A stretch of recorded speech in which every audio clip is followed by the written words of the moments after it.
नमस्कार दोस्तों, top trending study channel पर आपका स्वागत है। प्यारे दोस्तों, फिजिक्स की ये क्लास नंबर 4 है। इससे पहले हम 3 क्लास कर चुके हैं। ये वीडियो रेलवे के जितने भी एग्जाम होने हैं सभी के लिए इम्पोर्टेंट है, चाहे वो एएलपी का एग्जाम हो, technician, NTPC, group D, RPF SI, RPF constable, ठीक है, कोई भी एग्जाम हो रेलवे के जो आने वाले हैं सभी के लिए इम्पोर्टेंट है। ठीक है, हम प्रीवियस ईयर इंपॉर्टेंट क्वेश्चनों को डिस्कस कर रहे हैं। शुरू करते हैं। पहला क्वेश्चन है 14 किलोग्राम द्रव्यमान और 28 मीटर पर सेकंड के वेग वाले पिंड का संवेग कितना होता है। इस तरीके का क्वेश्चन आपको हर शिफ्ट में एक मिलेगा, चाहे वो एएलपी का पेपर हो या एनटीपीसी का हो या टेक्नीशियन का हो, ध्यान रखना। तो इसको आपको कैसे करना है, बहुत सरल है, क्वेश्चन मिलेगा ही मिलेगा, इस बात का ध्यान रखना। तो क्या पूछा गया है आपसे, पिंड का संवेग कितना होता है। तो संवेग बराबर क्या होता है, द्रव्यमान गुणा वेग। द्रव्यमान गुणा वेग, द्रव्यमान कितना है 14 इंटू 28, दोनों का गुणा करोगे आप तो 14 8 112, 11 हासिल, 14 दूनी 28 और 11 39, कितना हो गया 39 केजी डैश मीटर पर सेकंड। बी ऑप्शन सही है आपका, ये क्या आएगा संवेग, बी ऑप्शन सही है। ठीक, नेक्स्ट क्वेश्चन है, निम्न में से कौन सा वस्तु से बड़ा आभासी प्रतिबिंब निर्मित कर सकता है। निम्न में से कौन सा वस्तु से बड़ा आभासी प्रतिबिंब निर्मित कर सकता है। ऑप्शन ए सही है, अवतल दर्पण, अवतल दर्पण। नेक्स्ट क्वेश्चन है, निम्नलिखित में से कौन सी विद्युत चुंबकीय तरंगें नहीं है। यानी 3 विद्युत चुंबकीय तरंगें हैं और 1 विद्युतीय चुंबकीय तरंग नहीं है। तो इनमें से कौन नहीं है, तो ऑप्शन डी सही है, अल्ट्रासाउंड एक विद्युत चुंबकीय तरंग नहीं है। बाकी रेडियो, इंफ्रारेड और माइक्रोवेव तीनों विद्युत चुंबकीय तरंगें हैं। नेक्स्ट क्वेश्चन है, प्रकाश के 7 घटक रंगों में प्रकीर्णन की घटना की खोज 1666 में डैश द्वारा की गई थी। किसके द्वारा की गई थी ये आपको बताना है कि जो ब्लैंक स्थान है इसमें क्या आएगा। तो ऑप्शन सी सही है, आइजैक न्यूटन द्वारा की गई थी। प्रकाश के 7 घटक रंगों में प्रकीर्णन की घटना की खोज 1666 में आइजैक न्यूटन द्वारा की गई थी। नेक्स्ट क्वेश्चन है, यदि किसी लेंस की फोकस दूरी 25 सेंटीमीटर है तो उस लेंस की क्षमता कितनी होगी, ये आपको बताना है। तो ऑप्शन डी सही है, 4 डायोप्टर। ठीक है, डी ऑप्शन सही हो जाएगा। आरआरबी एनटीपीसी 2019 में आए हुए क्वेश्चनों को हम डिस्कस कर रहे हैं। नेक्स्ट क्वेश्चन है, आधुनिक विद्युत जनरेटर डैश सिद्धांत पर कार्य करता है। आधुनिक विद्युत जनरेटर डैश सिद्धांत पर कार्य करता है। किसके सिद्धांत पर कार्य करता है, ऑप्शन सी सही है, विद्युत चुंबकीय प्रेरण के सिद्धांत पर कार्य करता है। इंपॉर्टेंट क्वेश्चन है, बहुत इंपॉर्टेंट है, ध्यान रखना, बहुत आता है ये क्वेश्चन। ठीक है, आधुनिक विद्युत जनरेटर विद्युत चुंबकीय प्रेरण के सिद्धांत पर कार्य करता है। नेक्स्ट क्वेश्चन है, आंख की फोकस दूरी को समायोजित कर निकट और दूर की वस्तुओं पर ध्यान केंद्रित करने की क्षमता को आंख की अवलिका डैश कहा जाता है। क्या कहा जाता है, ऑप्शन सी सही है, समंजन कहा जाता है। ऑप्शन सी सही है, समंजन कहा जाता है। नेक्स्ट क्वेश्चन है, अनुप्रस्थ तरंगें क्या है। इसको रट लेना कि अनुप्रस्थ तरंगें किसको बोलते हैं। ठीक है, ये भी इंपॉर्टेंट क्वेश्चन है। अनुप्रस्थ तरंगें आपको पता होनी चाहिए किसको कहते हैं।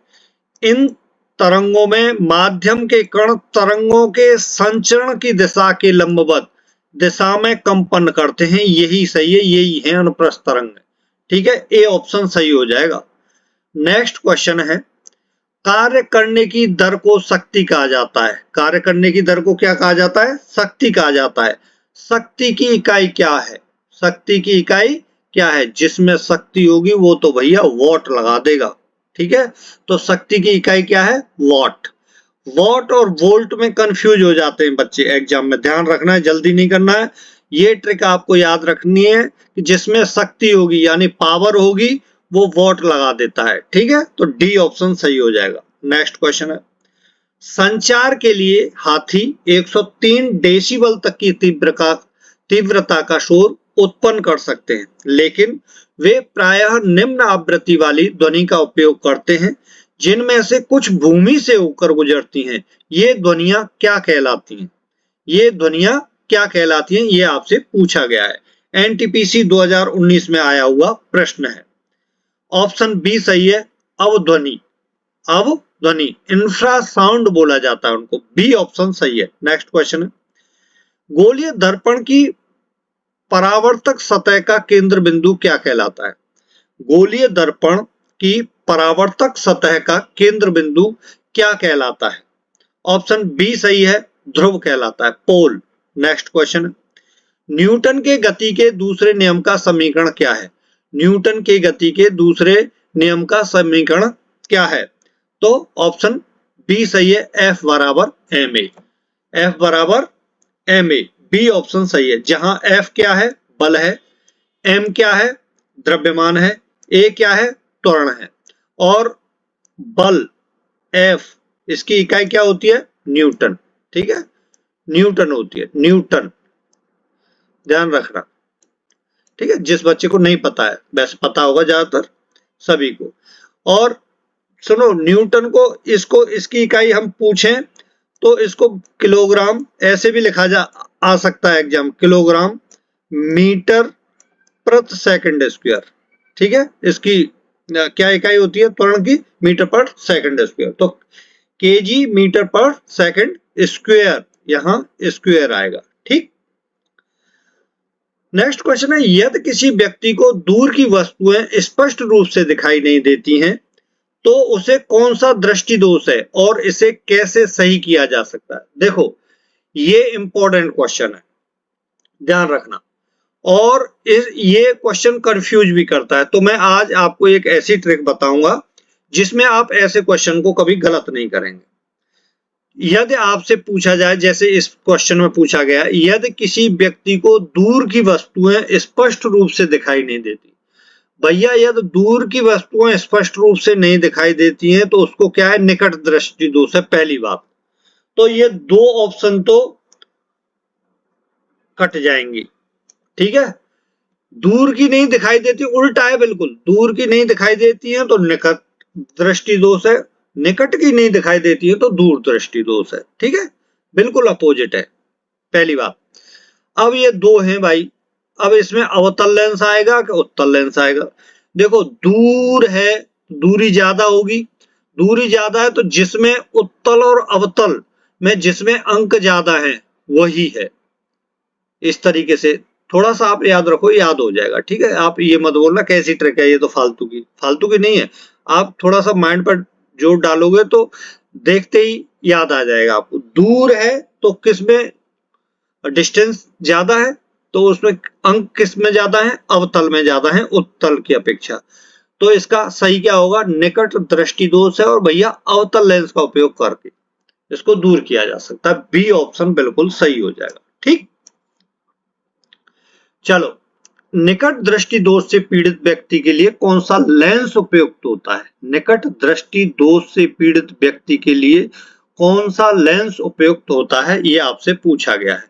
ऑप्शन सी सही है, अवतल लेंस। ठीक, उस विश्व प्रसिद्ध वैज्ञानिक का नाम बताइए जिसे सापेक्षता के सिद्धांत के लिए जाना जाता है, थ्योरी ऑफ रिलेटिविटी, ठीक है, के लिए जाना जाता है।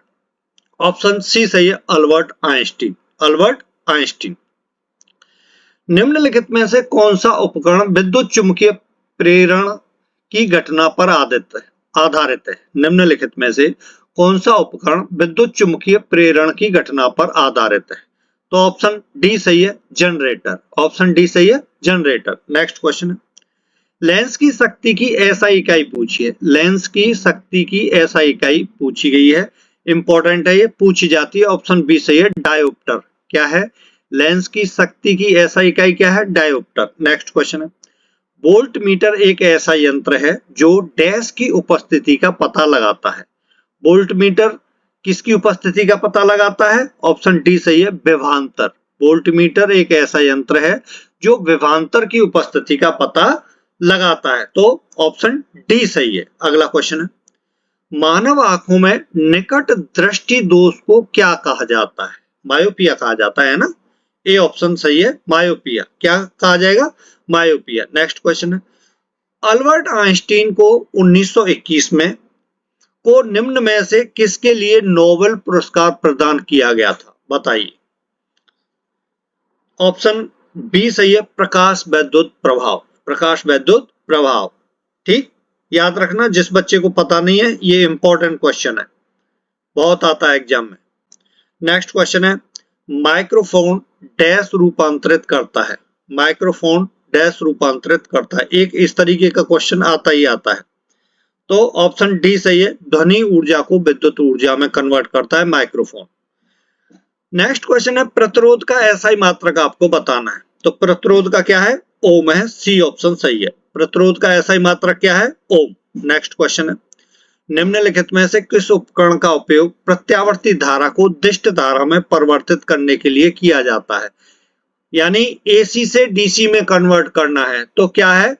रेक्टिफायर, दिष्टकारी। ऑप्शन सी सही है, रेक्टिफायर से किया जाता है। अगला क्वेश्चन है, ठोस से गैसीय माध्यम में जाते समय, मतलब ठोस से गैसीय माध्यम में जा रहे हैं, ध्वनि की चाल क्या होती है? घट जाती है। डी ऑप्शन सही है, घट जाती है, ठीक। इनमें से कौन सी तरंगें मनुष्य के लिए श्रव्य होती हैं? तो कौन सी? 20 हर्ट्ज से 20,000 हर्ट्ज के बीच की आवृत्ति रेंज वाली श्रव्य होती हैं। सी ऑप्शन सही है ना, सी ऑप्शन। नेक्स्ट क्वेश्चन है, किसी अन्य कमरे में बात कर रहे लोगों की बातें हमें ध्वनि तरंगों के डैश के कारण सुनाई देती हैं? किसके कारण सुनाई देती हैं? ऑप्शन बी सही है, विवर्तन के कारण, ठीक है, डिफ्रैक्शन।